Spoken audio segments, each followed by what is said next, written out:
নমস্কাৰ সৰ্বপ্ৰথমে মই আপোনালোকৰ সংবাদ মাধ্যমলৈ ৰাস উদযাপন সমিতিৰ তৰফৰ পৰা আমি ধন্যবাদ জ্ঞাপন কৰিছোঁ। আমি দুলীয়াজানত পোনপ্ৰথমবাৰৰ বাবে সপ্তকুৰ সাহিত্য কেন্দ্ৰৰ লগতে ND24 আৰু দুলীয়াজানৰ ভক্তপ্ৰাণ ৰাইজৰ সহযোগত সদৌ অসম ভিত্তিত প্ৰথমবাৰৰ বাবে আমি শিশুৰ ৰাস মহোৎসৱ আয়োজন কৰিছোঁ। ইয়াৰ পৰা আমি এটা বাৰ্তা দিব খুজিছোঁ যে অসমৰ আধ্যাত্মিক জগতখনত শিশুৰ প্ৰাসংগিকতা আৰু আজিৰ তাৰিখত আজি একবিংশ শতিকাৰৰ বিজ্ঞান আৰু প্ৰযুক্তিবিদ্যাৰ যুগত গুৰুজনাৰ নাটৰ প্ৰাসংগিকতা সম্পৰ্কে আমি দুলীয়াজানৰ পৰা আমি এটা বাৰ্তা দিব খুজিছোঁ। আমি আশা ৰাখিছোঁ আমি আয়োজন কৰা এই ৰাস মহোৎসৱে অসমৰ শদিয়াৰ পৰা ধুবলৈ এটা বাৰ্তা লৈ যাব যে আমি আহি থকা আমাৰ নতুন প্ৰজন্মৰ শিশুসকলক আমি নীতি শিক্ষাৰ লগতে আধ্যাত্মিক শিক্ষাৰ যদি আমি অলপ তেওঁলোকক আগুৱাই নিব পাৰোঁ, এই কথাকে আমাৰ বিশেষকৈ সপ্তকুৰ সাহিত্য কেন্দ্ৰই আধ্যাত্মিক কেন্দ্ৰই লোৱা পদক্ষেপক আমি সঁচাকৈ সকলোৱে একেমুখে আমি সকলোৱে ধন্যবাদ দিব লাগিব। এই ক্ষেত্ৰত আমি ND24কো আমাৰ ফালৰ পৰা আমি শতসহস্ৰ আমি ধন্যবাদ জনাইছোঁ। আমি তিনিদিনীয়া কাৰ্যসূচী আয়োজন কৰিবলৈ লৈছোঁ এই অনুষ্ঠানটি। আমি সকলো অসমৰ সকলো ৰাইজৰে আমি সহায় সহযোগিতা বিচাৰিছোঁ। আমি এই অনুষ্ঠানটো অনুষ্ঠিত কৰোঁতে আমাৰ জানিতে বা অজ্ঞানিতে কিছু ভুল হৈ যাব পাৰে।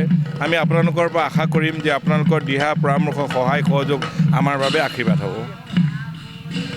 হয়, প্ৰথমতে আমি আপোনালোকৰ সংবাদ মাধ্যমৰ যোগেদি সমগ্ৰ অসমৰ ৰাইজৰ চৰণত আমি সেৱা নিবেদন কৰিছোঁ। আচলতে খুব ভাল অনুভৱ, যিহেতু পোনপ্ৰথমবাৰৰ বাবে সমগ্ৰ দুলীয়াজানবাসী ৰাইজৰ লগতে সমগ্ৰ অসমবাসী ৰাইজৰ সহযোগত আমি সপ্তকুৰ আৰু ND24 মিলি এটি অনুষ্ঠান মনত ভাবি ইয়াতে অনুষ্ঠিত কৰাৰ চেষ্টা কৰিছিলোঁ। যিহেতু অসমৰ প্ৰথমখন পূৰ্ণাংগ শিশু ৰাস মহোৎসৱ, ই এটা সঁচাকৈ খুব ভাল লগা কথা। আমি বহুত দিনৰ পৰা প্ৰস্তুতি অব্যাহত ৰাখিছিলোঁ। এই মুহূৰ্তত আজি আহি অন্তিম সময়ত ভৰি তুলি আজিৰ পৰা তিনিদিনীয়া কাৰ্যসূচী বৰ্ণাঢ্য কাৰ্যসূচী আমি গোটেই কাৰ্যসূচী হাতত লৈছোঁ। আজি পুৱাৰ ভাগতে মূল তোৰণ উন্মোচন, নামঘৰত নাম প্ৰসংগ ইতিমধ্যে আপোনালোকে শুনি আছে, চলি আছে।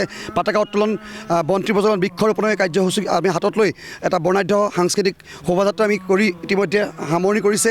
আৰু এতিয়া নাম প্ৰসংগ, তাৰপিছতে সন্ধিয়ালৈ আমাৰ 500গৰাকী আয়ে মিলি দিহানাম আৰু এখনি সম্বৰ্ধনা অনুষ্ঠান আছে। গতিকে এই সমগ্ৰ অনুষ্ঠানটো আমি আজিৰ দিনটোত হ'ব। অহাকালিলৈ পুৱাৰ ভাগতে সদৌ অসম ভিত্তিত চেমনীয়া দিহানাম প্ৰতিযোগিতা আছে। নিশালৈ বহুকেইগৰাকী সন্মানীয় ব্যক্তিক আমি সম্বৰ্ধনা জনাম। লগতে সন্ধিয়া 7 বজাৰ পৰা আমি মূল নাটভাগী, প্ৰথম দিনৰ নাটভাগী আমি আৰম্ভ হ'ব। আৰু সেইদৰে 25 তাৰিখে পুৱা ভাগতে আমি সদৌ অসম ভিত্তিত ভাওনা সংলাপ প্ৰতিযোগিতা আমি অনুষ্ঠিত কৰিছোঁ কেৱল শিশুৰ মাজত। গতিকে সেই অনুষ্ঠানভাগী আমাৰ হ'ব। বিয়লি ভাগলৈ আমি বন্তি প্ৰজ্বলনৰ লগতে এটি সম্বৰ্ধনা অনুষ্ঠান ৰাখিছোঁ।